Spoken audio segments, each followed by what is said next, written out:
Bienvenue dans cette exploration personnalisée.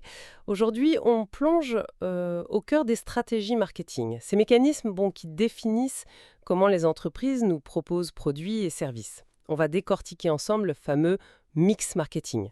Tout à fait. Pour ça, on s'appuie sur une série de documents, on dirait des notes, peut-être des supports de cours, qui détaillent pas mal ces concepts. C'est ça. L'objectif, vraiment en extraire l'essentiel pour comprendre comment une marque construit son offre, de l'idée initiale jusqu'à sa mise à disposition. Effectivement, on va regarder les piliers fondamentaux, les fameux P du marketing. Alors les sources en liste d'abord 7. On a produit, prix, place, la distribution donc, promotion pour la communication, Oui, people, le personnel, process, le processus, et physical evidence, la preuve tangible. d'accord. Et puis, elles vont même plus loin. Elles élargissent à 10 P en ajoutant Purple Cow, Permission Marketing et Partnership. C'est une sacrée boîte à outils, quoi. Une boîte à outils qui semble évoluer avec le temps alors. Commençons par le commencement, la politique produit. Les sources insistent beaucoup là-dessus, on dirait. Pourquoi c'est si fondamental comme point de départ? Parce que sans une offre claire, tout le reste est un peu vain, non? Il faut bien quelque chose à vendre. Logique. L'offre, ça peut être un bien matériel, une simple bouteille d'eau, ce que les sources appellent un bien purement matériel, ou alors un bien avec des services associés, comme acheter un appartement avec une garantie par exemple. Mhm, Voire même un bien qui est juste le support d'une expérience intangible, un vinyle pour écouter de la musique par exemple. d'accord. Et l'offre peut aussi être un service, qui par nature est intangible. Ça va du coiffeur, une offre principalement intangible selon les notes, au repas au restaurant qui mélange service et éléments tangibles. Le plat, le lieu. Voilà. Ou même la location d'un appartement, qui est la mise à disposition d'un bien matériel. La distinction clé, c'est vraiment tangible versus intangible. Et au-delà de l'objet ou du service lui-même, les sources mentionnent la valeur perçue. Il y a l'utilité pratique, la valeur d'usage, mais aussi ce que l'achat dit de nous, la valeur de signe. C'est un point essentiel, absolument. Pour définir un produit, nos sources listent 8 dimensions clés. Plutôt que de les énumérer toutes, ce qui compte, c'est la logique derrière, je pense. Oui, Il faut une cohérence parfaite entre l'idée de départ, le concept produit formulé avec les mots du client, c'est important, et sa traduction technique, la formule produit. d'accord. Puis, ce que le produit fait réellement, ses performances, comment il est perçu par nos sens, l'identité sensorielle, son look et son ergonomie, le design, Mhm. son habillage, le packaging, ce qui vient avec, les services associés. Et enfin, le truc en plus, ce qui le rend unique et désirable, l'avantage produit. Prenons quelques exemples pour que ce soit plus parlant. Pour la formule produit, on a l'exemple de Patagonia. Oui, très bon exemple. Il vise 100% de matières renouvelées ou recyclées après avoir atteint 68% de tissus recyclés en 2020. C'est technique, mais ça communique fort sur les valeurs. Tout à fait. Pour les performances, le stylo Bic Cristal est intéressant. Il peut écrire plus de 2 km. Ça, c'est objectif. Mais il y a aussi le subjectif. 65% des utilisateurs estiment mieux écrire avec. Ah oui, c'est les deux aspects. Exactement. Et l'identité sensorielle, là, c'est l'appel aux 5 sens pour créer une expérience unique, mémorable. Le design aussi. Les notes citent Raymond Loewy. La laideur se vend mal. Bon, ça paraît une évidence, mais ça va plus loin que ça, le design, non? Ah oui, largement. Le design, ce n'est pas juste l'esthétique, attention. C'est aussi la fonctionnalité, l'ergonomie, la cohérence avec la marque et même la facilité de production à un coût maîtrisé. C'est vrai. Ça touche le produit lui-même, son packaging bien sûr, mais aussi l'identité visuelle de l'entreprise, l'agencement des lieux de vente, les supports de com. C'est vraiment un élément stratégique transversal. Et le packaging, justement, les sources le qualifient de vendeur silencieux. C'est bien plus qu'une simple boîte, alors. Oh oui, c'est une protection, un moyen de transport, de stockage, mais en rayon, c'est crucial. Il présente, il identifie, il facilite l'utilisation. C'est un outil de com puissant. Un moyen de se différencier aussi, voire une innovation en soi. L'exemple des dosettes de café est cité. Tout à fait. Pensez à Bonne Maman, avec son pot reconnaissable, l'étiquette façon écriture manuscrite. Ça exprime tout de suite le positionnement traditionnel. Le packaging doit attirer l'œil, informer, mention légale, mais aussi argument marketing, et bien sûr, être pratique et protégé. Il communique sur le produit, mais aussi sur l'entreprise, parfois avec des messages RSE. On distingue aussi différents niveaux de packaging, c'est ça? Primaire, secondaire? Oui, primaire, c'est le contact direct avec le produit. Secondaire, c'est ce qui regroupe plusieurs unités, comme un pack de yaourt. Et tertiaire, c'est pour la manutention, le transport, la palette par exemple. D'accord. Et les services associés, ces petits plus qui font la différence? Exactement, la garantie de 7 ans de Kia face aux 2 ans obligatoires en Europe, c'est un signal très fort de confiance en la qualité. Certains services sont intégrés, d'autres sont en option, payants, comme l'installation des meubles chez Ikea. Ils peuvent intervenir avant, pendant ou après l'achat, ça enrichit vraiment l'offre. Et enfin, l'avantage produit. C'est quoi exactement? C'est la caractéristique spécifique qui est vraiment valorisée par le client et qui vous distingue des concurrents. Pour qu'il soit efficace, cet avantage doit répondre à une attente réelle, il doit être communicable, difficile à imiter si possible, et proposer à un prix acceptable. C'est vraiment le cœur de la différenciation. Bon, une fois qu'on a défini ce produit, avec toutes ses dimensions, les entreprises proposent rarement un seul produit isolé. Elles l'organisent en gamme. Comment ça se structure, une gamme? Alors, une gamme, c'est un ensemble de produits d'une même catégorie, disons. On la décrit par sa largeur. C'est le nombre de lignes de produits différentes.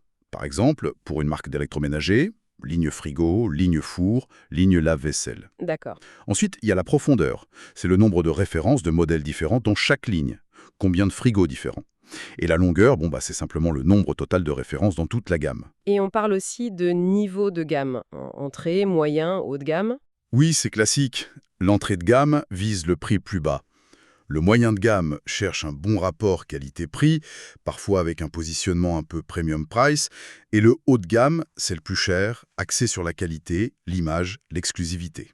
Et les sources indiquent que chaque produit au sein de cette gamme a un rôle spécifique, pas juste de se vendre lui-même. Exactement. C'est une gestion de portefeuille en fait. Il y a les produits leaders, les vaches et lait, qui font le gros du chiffre d'affaires. Il y a les produits d'attraction, souvent avec un prix d'appel, pour attirer le client en magasin ou sur le site, et lui faire acheter les leaders. Malin. Il y a les produits d'image qui servent surtout à nourrir le prestige de la marque, la haute couture pour une maison de mode, par exemple. Les produits d'avenir, qui sont les futurs leaders potentiels. Les produits régulateurs, qui permettent d'absorber les frais fixes ou de lisser l'activité saisonnière. L'exemple de Salomon, qui fait des vêtements d'été en plus du matériel de ski, est cité. Et enfin, les produits tactiques, lancés pour contrer une offensive de la concurrence. C'est une vraie stratégie d'ensemble alors. Mais ce portefeuille n'est pas figé. Les produits ont un cycle de vie. Et l'exemple de Kodak, cité dans les notes, est assez brutal. Oui, il est très, très illustratif.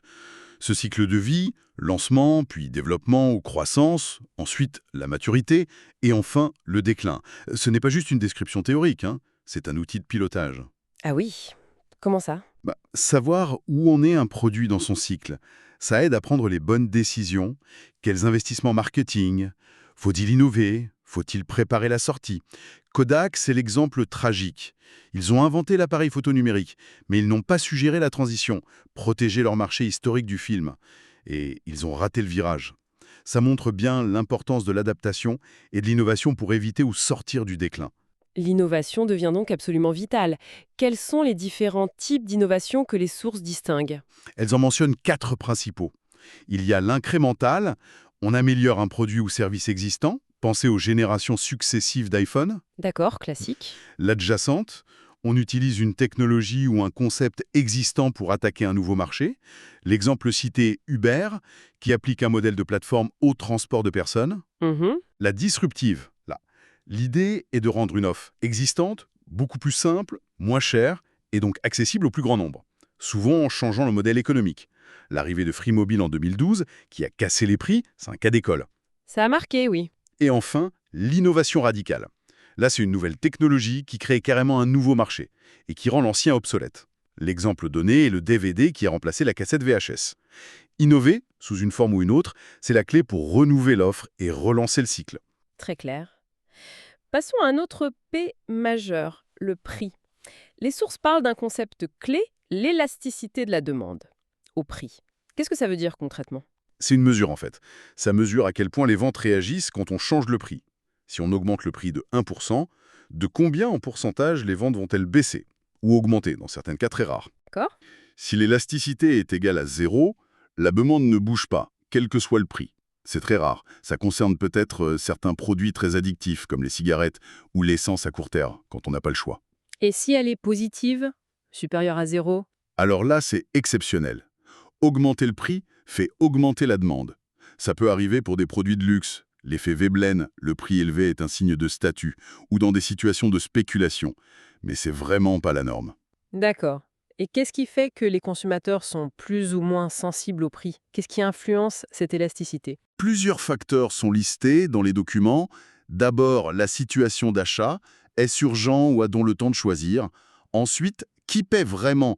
Est-ce l'acheteur final ou un tiers comme une mutuelle pour des lunettes par exemple? Ça change tout. Mhm. La facilité à trouver des produits de remplacement, des substituts.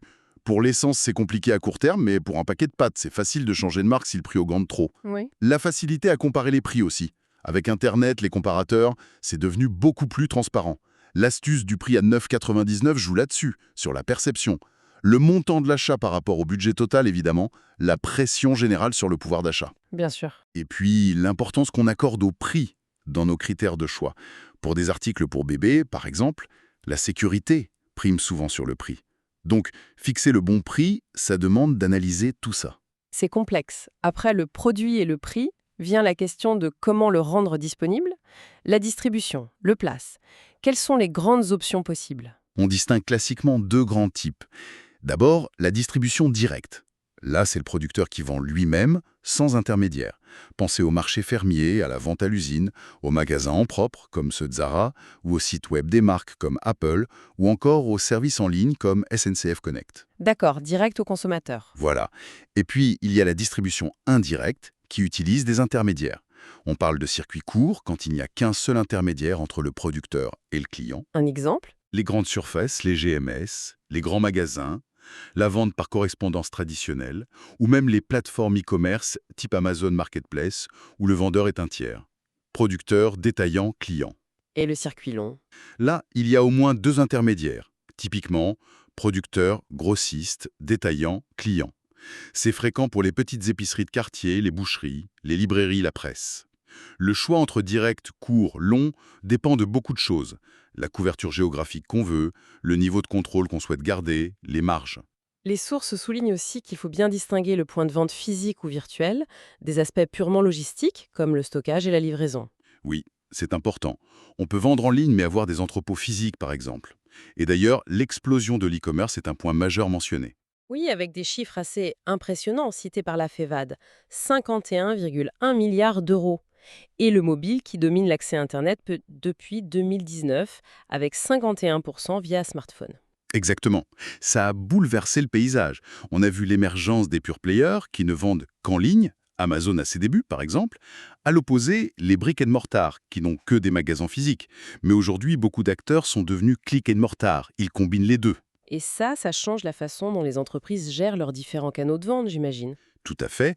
On est passé de stratégies où chaque canal était un peu indépendant, la multicanalité, à des approches plus intégrées. D'abord le cross-canal, où on crée des passerelles, commander en ligne et retirer en magasin, le click and collect par exemple. Mhm. Et l'objectif ultime, maintenant, c'est l'omnicanalité. L'idée, c'est d'offrir une expérience client complètement fluide, sans couture, quel que soit le canal ou l'appareil utilisé. Commencer un achat sur mobile, le finir sur ordinateur, se renseigner en magasin, tout doit être connecté et cohérent. Un vrai défi, hein. L'assortiment est aussi un enjeu, surtout avec l'e-commerce qui peut proposer une profondeur quasi infinie. Les sources parlent de 300 millions de références chez Amazon. C'est vertigineux. Mais pour un magasin physique, comment on mesure l'assortiment? On utilise deux dimensions principales. La largeur, c'est le nombre de familles de produits différentes proposées. Un hypermarché est très large. Alimentaire, textile, bricolage. Une boutique spécialisée est étroite. D'accord. Et la profondeur, c'est le nombre de références, de choix à l'intérieur de chaque famille. Un spécialiste du café aura une gamme très profonde en café. La taille du magasin, sa superficie, joue évidemment un rôle clé. Et il y a une grande variété de types de distributeurs, hein. Oh oui, les GMS, grandes et moyennes surfaces, avec les hypermarchés comme Carrefour, les supermarchés, les hard discounters comme Lidl ou Aldi, les grandes surfaces spécialisées, GSS, comme Decathlon ou Leroy Merlin, les grands magasins type Printemps ou Galeries Lafayette, les magasins de proximité comme Monoprix ou Carrefour City, le travel retail dans les gares et aéroports, Riley et Duty Free, et puis d'autres circuits, les marchés, les foires, l'e-commerce bien sûr. Sans oublier la franchise, qui est un modèle spécifiquement mentionné? Oui, la franchise, c'est une collaboration entre une marque, le franchiseur, qui apporte son concept, son savoir-faire, et des entrepreneurs indépendants, les franchisés, qui exploitent ce concept localement. On cite des exemples comme Roche-Bobo, McDonald's, Century 21, Novotel, Alana Flelou, Léonidas. C'est un modèle très répandu. Et enfin, on peut qualifier la stratégie de distribution de intensive, sélective, exclusive. Oui, la distribution intensive, l'objectif est d'être présent partout où le client potentiel peut se trouver. L'exemple type, c'est Coca-Cola. La distribution sélective, on choisit les points de vente selon certains critères, images, compétences. C'est courant pour les parfums de luxe, par exemple. Et la distribution exclusive, on accorde l'exclusivité de la vente à un nombre très limité de distributeurs, voire un seul par zone géographique. Rolex est cité comme exemple. Ça permet un contrôle maximal de l'image et de la distribution. On a bien couvert le produit, le prix, la place distribution. Les sources mentionnent aussi rapidement la promotion, c'est-à-dire la communication. On n'a peut-être pas le temps de développer à fond, mais qu'en disent-elles en substance? Effectivement, le temps file. Bon, la communication ou promotion, c'est le 4e P historique. Ça regroupe toutes les actions pour faire connaître l'offre, construire l'image de la marque et bien sûr stimuler les ventes. Les outils classiques, j'imagine? Oui, les sources évoquent probablement la publicité, médias et hors médias, les relations publiques, le marketing direct, la promotion des ventes, les réductions, les jeux concours. Et de plus en plus, évidemment, toute la communication digitale. Réseaux sociaux, marketing de contenu, influenceurs. D'accord. L'enjeu principal, c'est de choisir les bons canaux et les bons messages pour toucher la bonne cible. Et surtout, d'être cohérent avec les autres P. Le produit, le prix, la distribution. C'est un sujet énorme en soi, la communication. On le traitera peut-être une autre fois. Alors, au-delà de ces 4 P classiques, les documents élargissent le mix. Parlons de people, le personnel. Pourquoi en faire un P à part entière? Parce que, surtout dans les services, mais aussi dans la vente en magasin, le personnel qui est en contact direct avec le client, eh bien c'est l'incarnation de la marque. Ah oui, c'est vrai. Sa compétence, son amiabilité, son attitude, sa capacité à écouter et à créer du lien, tout ça est absolument déterminant pour la satisfaction du client, et donc pour sa fidélisation et la réputation de l'entreprise. L'exemple donné, Mayodi Experience, montre comment une marque peut utiliser des événements exclusifs pour renforcer ce lien via le personnel et des expériences partagées. D'accord. Ensuite, process. De quel processus s'agit-il? On parle ici du parcours client, toutes les étapes par lesquelles passe un client depuis sa première recherche d'informations jusqu'à l'achat et même l'après-vente. Ou alors ça peut aussi concerner les processus internes de production ou de livraison du service. Et l'objectif? L'objectif est de vendre ces processus les plus fluides, les plus simples, les plus efficaces possibles. Éliminer les points de friction, les étapes inutiles, simplifier les démarches.